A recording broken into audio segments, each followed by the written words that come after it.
Post, pay, repeat. Social media isn't just for socializing anymore. A day in the life of family influencers is just like yours. We just have cameras. This is your job. This supports your family. Yes. I have concern about parents using children as actors. 32 million men watching 5,000 children online. I've never had an instance where we've encountered any comments from men. I'm hearing the wheels turn in your head like, oh my God.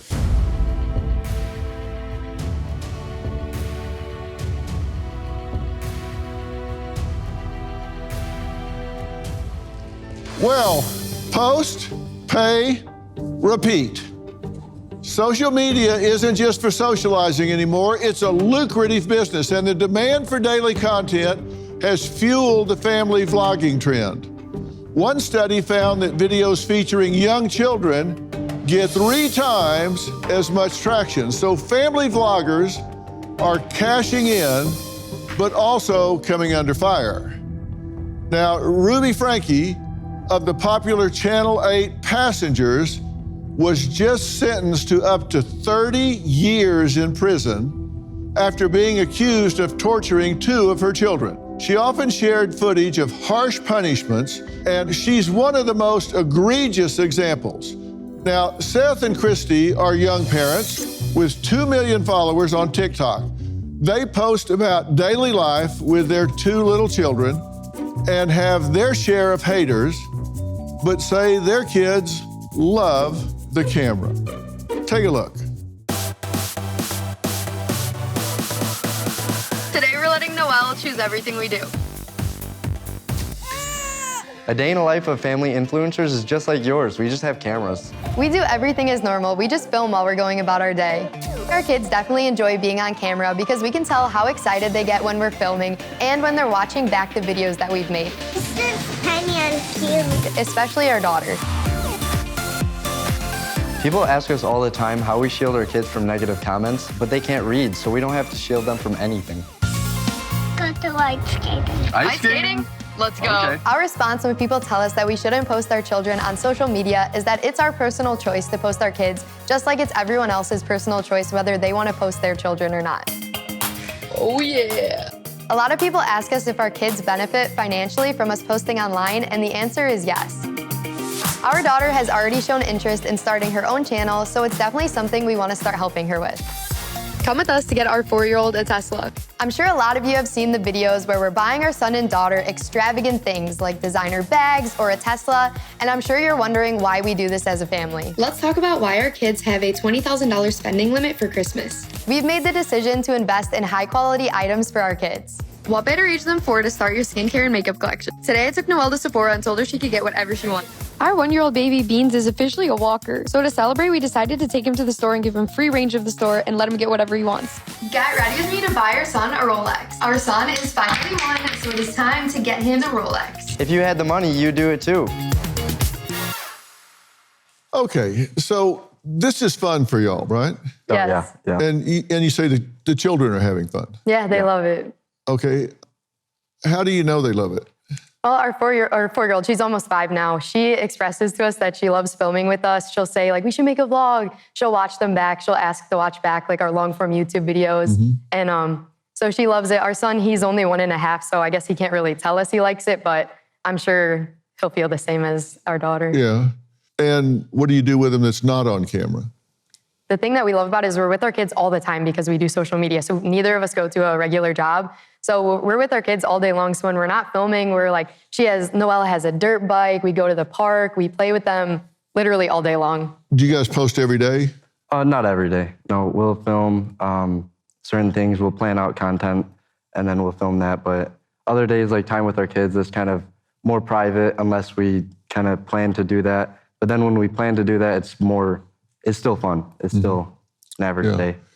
And you say this doesn't take away from parenting and quality time. So you still have just nuclear family time, right? Yeah, I'd say we have more than the average person does. Most families, the parents have to go to work. Maybe only the mom can stay home. We both stay home with our kids all day. We don't have a nanny. They don't go to daycare. So we're thankful for that.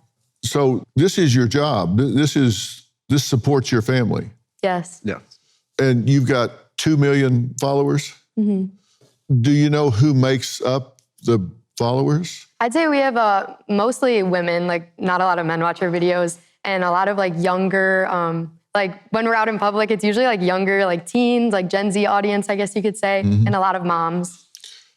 Are you concerned that there are men that get on these channels and watch? I would say, yeah. I mean, safety is one of the things that we take most seriously with our kids. Like as a parent, safety, we care about our kids more than anything. So obviously it's crossed my mind, but I've never had an instance where like we've encountered like any comments from men or anything. Like I've seen some videos where there are weird videos that people are commenting on and taking the wrong way, but I don't feel like we post that type of content where it would get taken out of context. We like keep their privacy in mind and don't post a lot of like overshare or anything private, you know what I mean? Yeah, well, there are some studies about this with regard to children. And according to the New York Times, who did an investigation on this, there are 32 million connections to male followers among 5,000 accounts for child influencers. So there's 5,000 accounts of child influencers and 32 million connections to males for those 5,000 child influencers. What do you think about that? I guess it's 32 million crazy. for 5,000. Oh, that's a lot. It's a lot, yeah. Because there are internet dangers. I mean, we have to consider that. 80% of child sex crimes start online. And it's estimated that there are 500,000 predators active every day on the internet. So we take safety like at like high top concern. We don't post the same day of where we were. We try not to have any similar patterns of where we go, what we do. And I guess there's predators in everyday life. Like if you're sending your kids to school, like you don't know who they're around at daycare or at school or even like at the mall. You could be walking past the predator. So I guess like everything in life could be dangerous. You just have to make sure you're aware of what's going on and take the precautions to protect Yeah, our you know, kids. it's my job to read people. Oh, great. I'm nervous. I'm nervous too. Yeah.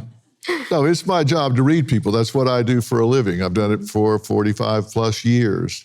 I'm trained in it. And a little bit of what I'm saying, you're hearing for the first time.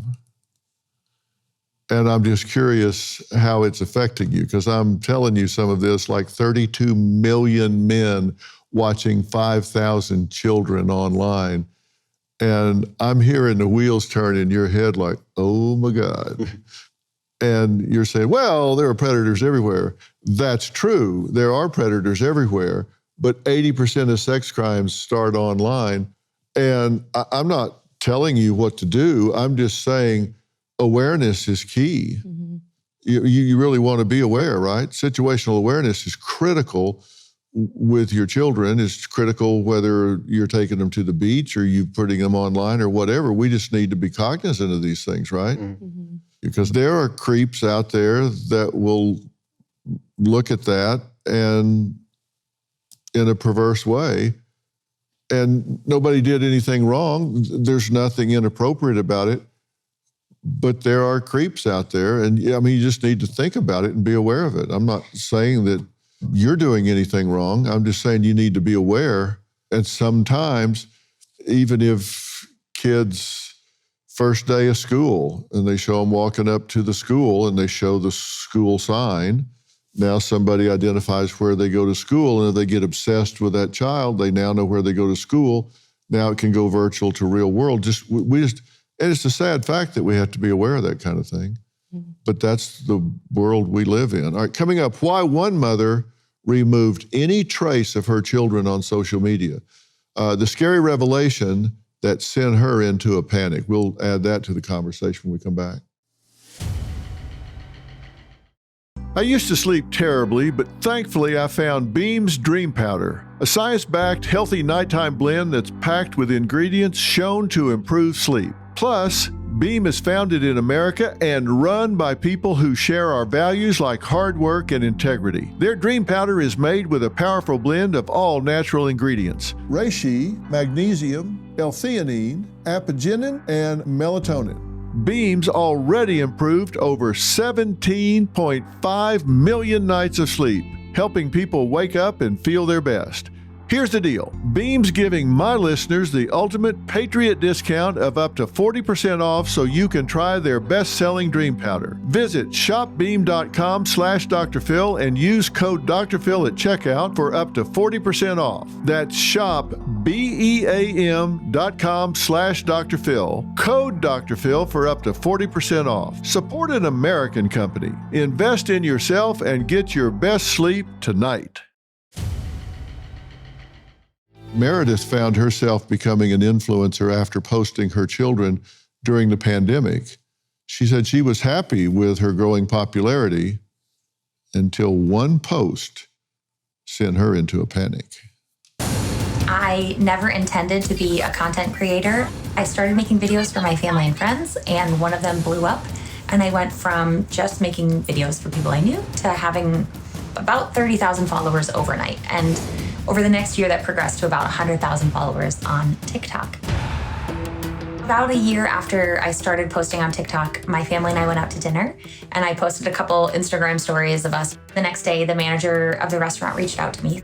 She said, somebody tagged the restaurant with a bunch of photos and videos of you and the kids, and obviously I know it's not you, so I clicked on a page, and it was a page with thousands of followers covered in images of my kids. And whoever was running the page had made new identities for the kids and whole lives around them, given them new names, and had posted months and months of my day-to-day life, pretending to be me and my children. And it scared the daylights out of me. We deleted every trace of the kids from the internet and promised to never post them again.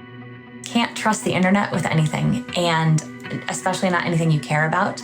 And I know now some people call it role-playing, other people call it digital kidnapping. It's just really important to evaluate why we're doing it and to take steps to keep our kids safe, because you just never know who's on the other side of the screen. Meredith says she didn't intend on being a public figure at all. That wasn't your intent, but all of a sudden, this started gaining momentum, right? Yep. And that surprised you. Well, I think nothing prepares you for virality or where the internet takes you. So yeah, I just posted videos for my family and friends, and then all of a sudden had 100,000 followers, and people wanted more. When they wanted more, you thought, what, give them what they want? What was your thinking? Well, my content for the most part was just me talking to the camera in my car. And so I wasn't ever a family vlogging channel. It was just me sort of expressing standard mother stresses in a yelly format in my car. I don't know if they showed you the videos on full volume, but they're a little loud. Yeah, no, I saw them. I turned it down. And you say a stranger created a full profile of a family with just new identities, right? Yep. Take me through the moment that this sunk in with what had been done. I mean, take me through the moment that hit you. What had happened? I was just posting, their school photos or their preschool graduation in the same way, you log onto your Facebook page and you see your friends and family photos. And I think a lot of people use social media as like a photo book. Sure. And I wasn't prepared. People steal my videos all the time, but I wasn't prepared for them taking pictures of my kids. And I don't consider myself like a psychotic mama bear by any means, but I panicked because I started thinking about my kids' photos on someone's phone or my kids' photos somewhere that I didn't know. Because, I don't think they're not tagging me to tell me that they took the photos. They're not saying, hey, thanks for letting me steal this photo.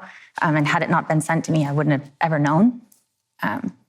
It was terrifying. And I felt like the world's worst mother in that moment. How were you violated in that moment? I think it's just scary that I don't know. You have no idea. And I'm thankful that that page was likely run by a teenager or a young person just pretending to be a mom. But I don't know. Were you concerned that this could jump from the virtual world to the real world? I've definitely had instances where social media has trickled into my real life. And we've had to take precautions over the years, having a large platform in like the public figure sense to take care of ourselves and our family. And I definitely was very concerned about where it could go.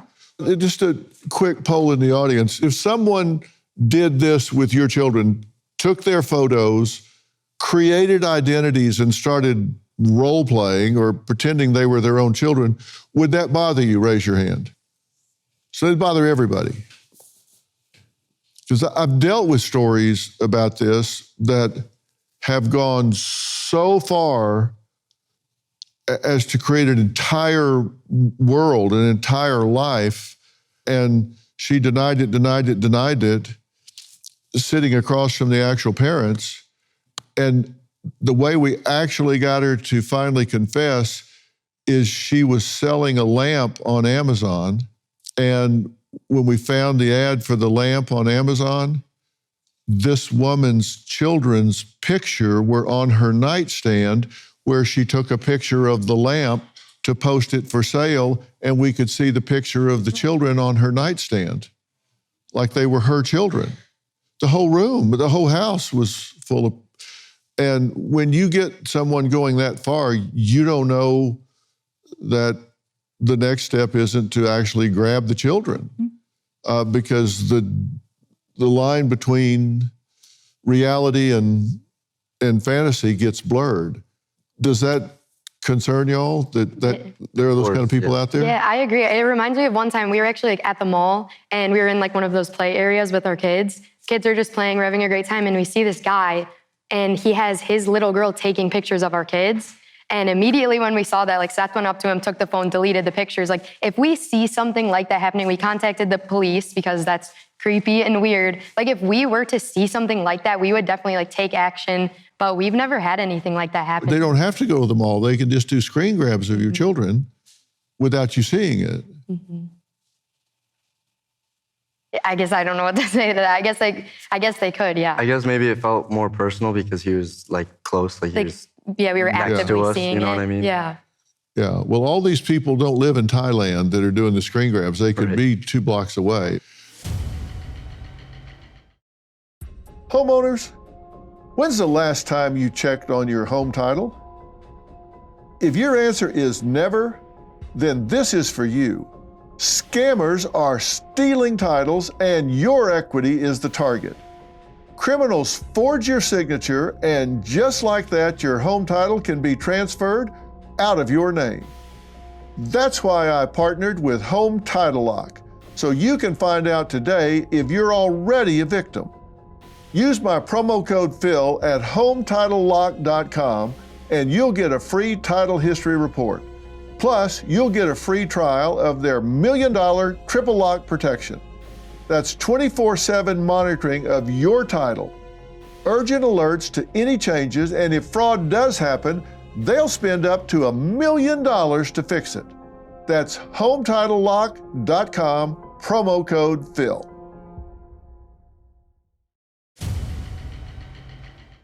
Leah Plunkett is the author of Sharenthood and a Harvard law professor. Now, she says posting children too early is an invasion of privacy, and in extreme cases can lead to irreversible harm. Take a look.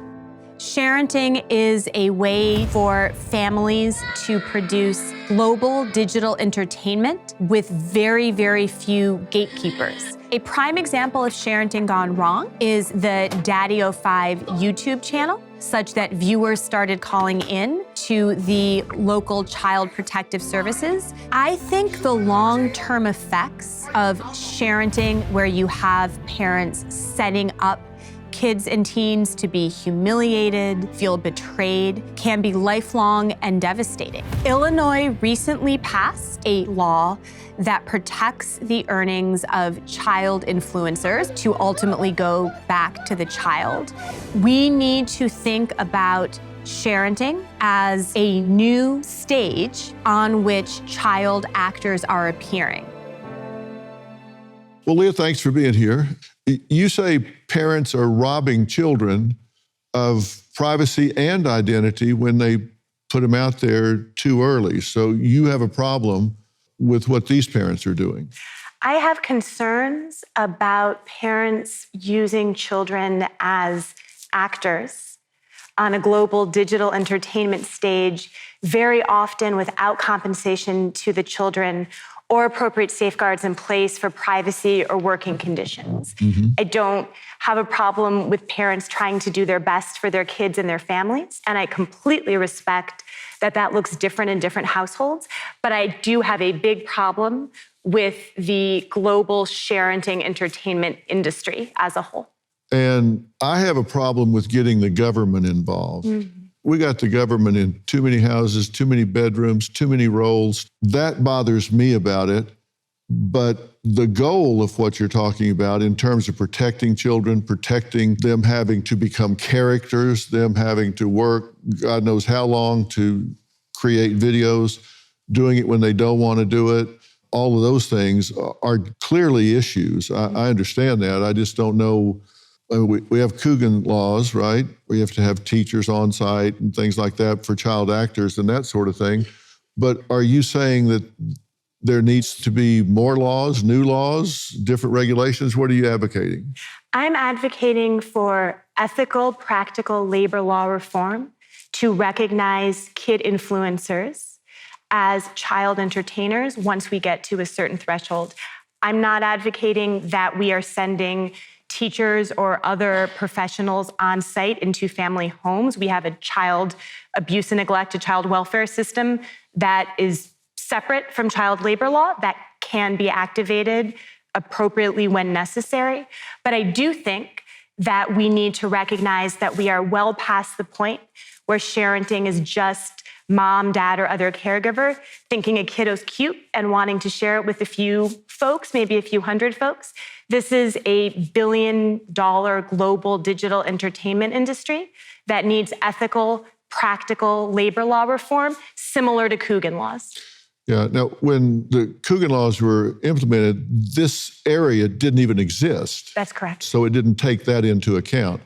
And oftentimes when we enter into contracts, or at least when I do, if I'm licensing something, I'll say this is for television, radio, et cetera, and all other mediums known and unknown, because I'm figuring by the time this gets played out, they're going to come up with something I haven't even thought about, but that's not what happened with these laws. That's not what is happening with these laws. At this point in time, only one state, Illinois, has signed a new law into effect that does ethical, practical labor law reform for child influencers.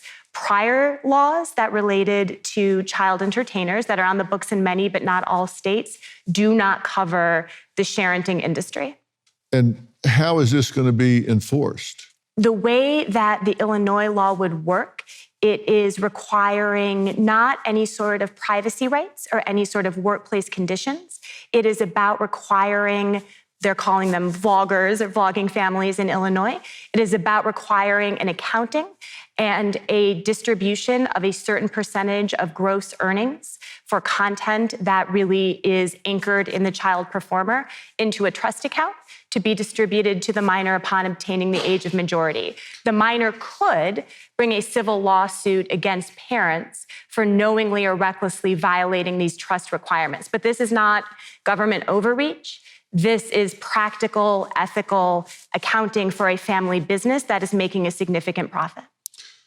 Yeah, so in order for it to hit the radar, somebody has to run up a flag, and say they got to like sue their parents or something, or it's not going to hit the radar. That's what it looks like right now, but I should say the Illinois law has not gone into effect yet.